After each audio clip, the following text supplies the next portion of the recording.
Boa tarde a todos. Meu nome é Mara Lopes, sou professora no Instituto Nacional de Educação de Surdos e também pós-doutoranda aqui na IASH no Programa de Mudança Social e Participação Política, sob a supervisão da professora Marilisa Matosinho Bernardes. Inicialmente eu gostaria de agradecer, pela oportunidade de participação no evento, ainda que de maneira síncrona, E o meu projeto é sobre a formação de professores para a educação bilíngue de surdos no movimento histórico franco-brasileiro. Então, o primeiro ponto a ser destacado sobre a educação de surdos no Brasil é precisamente o seu caráter bilíngue no contexto de um país de cultura monolíngue, Embora a língua brasileira de sinais, a Libras, ela seja oficialmente reconhecida no Brasil desde 2002, pela Lei 10.436, essa lei não reconhece a Libras enquanto língua, mas tão somente como meio legal de comunicação. Apenas agora, no ano de 2021, a partir da Lei 14.191, é que nós tivemos pela primeira vez uma legislação que admite a Libras enquanto primeira língua do sujeito surdo. E essa lei também veio alterar a Lei de Diretrizes e Bases, apresentando agora a educação bilíngue enquanto modalidade de ensino. No entanto, desde 2005, com a publicação do Decreto 5626, nós já temos no Brasil as diretrizes gerais para a educação bilíngue de surdos a partir da identificação da necessidade de 3 profissionais que devem estar presentes na escolarização do sujeito surdo. Então, os 3 profissionais dos quais o decreto já falava lá em 2005 são esses 3. O professor de Libras, o professor bilíngue e o tradutor-intérprete de Libras português, que nós também podemos chamar simplesmente de intérprete de Libras. Então, quem é o professor de Libras? É aquele professor que tem a função única de ensinar Libras, para o sujeito surdo, Libras como primeira língua. Esse profissional, atualmente no Brasil, ele é formado em licenciatura em Letras Libras, Letras Português Libras, que é um curso oferecido por algumas universidades federais. Esse curso de Letras Português Libras, ele também forma o bacharel, que é o intérprete de Libras, que tem a função exclusiva de traduzir, interpretar de maneira simultânea a comunicação entre professor e aluno em sala de aula. E quem é, portanto, o professor bilíngue?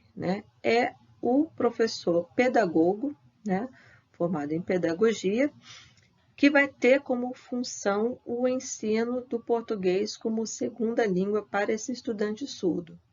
Por quê? Porque o professor formado em letras, ele não tem a habilitação para atuar nas séries iniciais do ensino fundamental, que é o momento em que os demais estudantes estão sendo alfabetizados. Agora, quem é esse professor bilíngue em termos de legislação, em termos de políticas públicas? Inicialmente, hoje, nós só temos no Brasil 2 instituições de ensino superior que oferecem o curso de pedagogia bilíngue com essa denominação, pedagogia bilíngue, que são o IFG e o IFSC. Temos também um curso de pedagogia do INES, que, embora tenha uma metodologia bilíngue, ele não tem essa denominação oficial, pedagogia bilíngue. E por que que esse professor ele deve ser bilíngue, esse professor pedagogo? Porque no momento inicial da escolarização do estudante surdo, entende-se que essa criança ainda não se apropriou totalmente da sua primeira língua, que é a Libras, e ainda assim ele precisa se apropriar da língua portuguesa na modalidade escrita, para fins de de registro para fins de acesso aos conteúdos escolares que são veiculados no Brasil unicamente, né, na língua portuguesa, então ele precisa ser bilíngue. E esse professor pedagogo também precisa ser bilíngue, né, para ensinar o português utilizando-se da Libras para se comunicar com esse estudante surdo.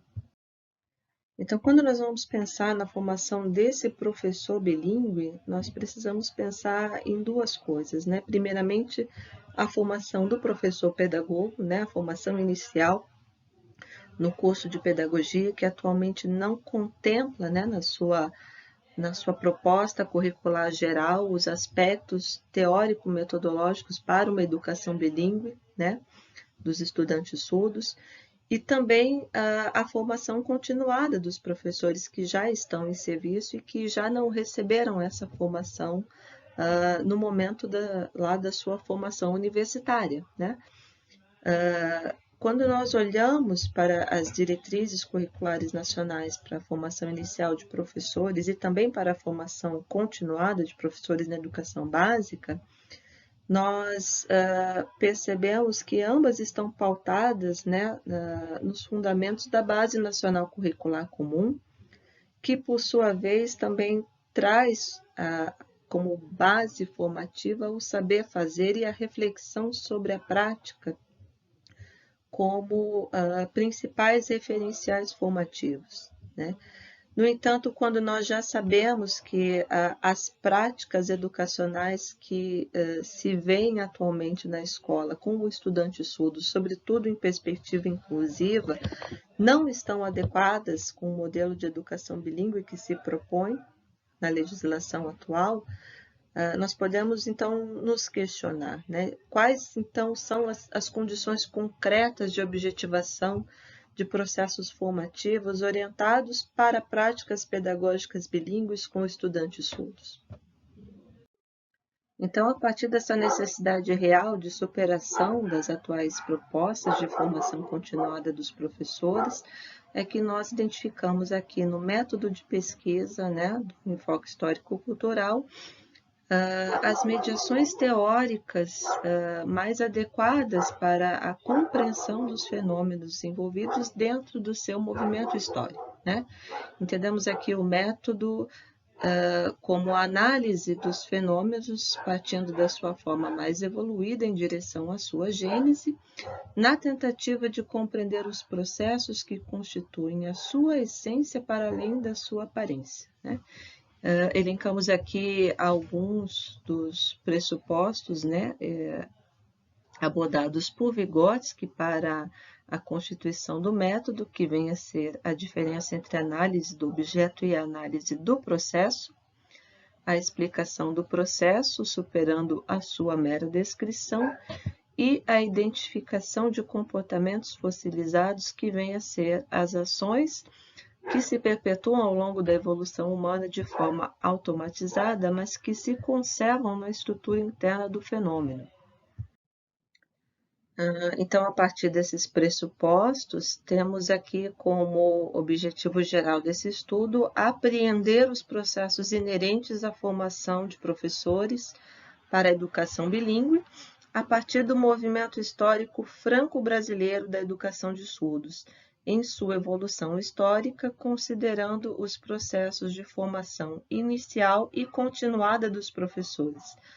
Temos como objetivos específicos analisar a dimensão formativa para além dos limites do pragmatismo, rumo a uma atividade fundamentada na praxis, aqui entendida a partir de Vasquez, como sendo atividade propriamente humana que articula diferentes ações visando alcançar um resultado ideal.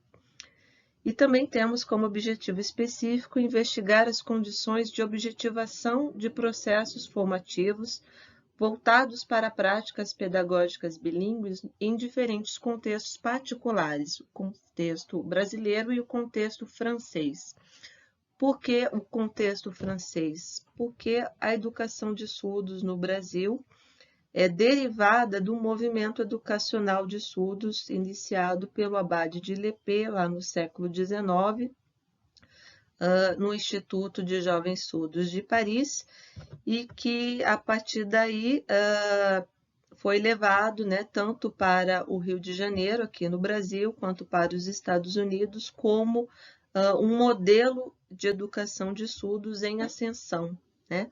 E que, a partir daí, culminou na fundação do Instituto Nacional de Educação de Surdos, no Rio de Janeiro, em 1857, né? Entendendo, portanto, que o modelo educacional de surdos francês seria, portanto, a forma mais evoluída desse fenômeno da educação de surdos nessa trajetória franco-brasileira, né, nesse movimento histórico.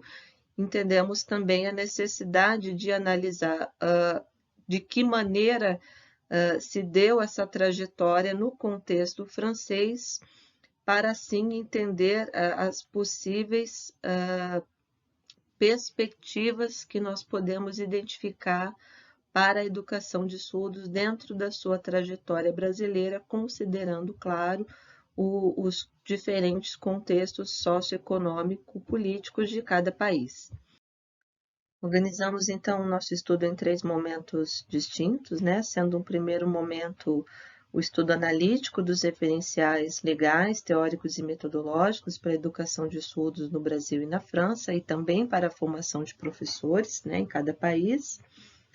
Um segundo momento, que seria a realização do estágio de pesquisa no exterior, nessa instituição INSHEA, que é uma instituição francesa que tem uma parceria direta com o Ministério da Educação Nacional francês, e que é responsável pela formação continuada dos professores para a educação inclusiva na França.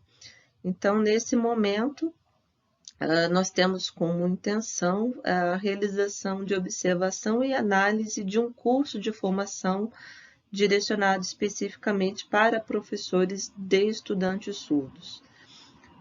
E um terceiro momento, que seria a organização e realização de um curso de extensão para professores das séries iniciais que estejam em atuação, né, com estudantes surdos em suas salas de aula, já nas dependências da EASH, retornando, portanto, desse momento do estágio de pesquisa no exterior, né?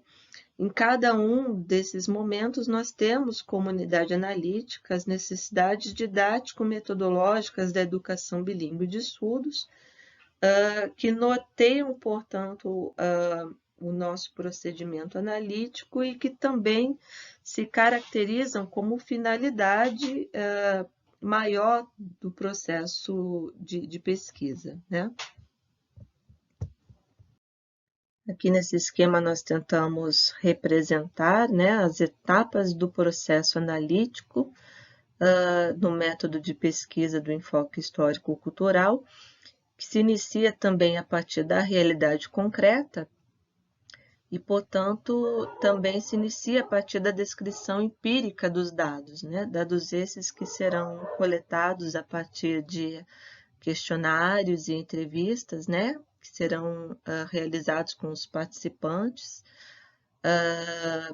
mas que tal processo, entendendo que tal processo não encerra, né, o movimento total de análise, né? Após essa etapa inicial descritiva, partimos então para a identificação da unidade analítica, né, entendendo que a unidade, né, na compreensão marxista de que a unidade conserva todas as propriedades do todo, e a partir daí partimos, né, para a elaboração das categorias analíticas no processo de abstração da realidade concreta no pensamento, no método que nós compreendemos que é o método para si, né? Um método criado a partir desses dados, né, para essa pesquisa. E que será criado, portanto, né, especificamente para atender à finalidade dessa pesquisa. E, posteriormente, retornamos à realidade concreta no processo, né, já com as condições ideais necessárias para a explicação do processo analisado, né? Ou seja, já tendo a realidade concreta refletida no pensamento para poder retornar, né, à realidade caótica, explicá-la e assim conseguir superá-la, né? Essas são algumas das nossas referências, né? Agradecemos pela participação, por essa oportunidade e deixamos aqui também o nosso contato. Obrigada.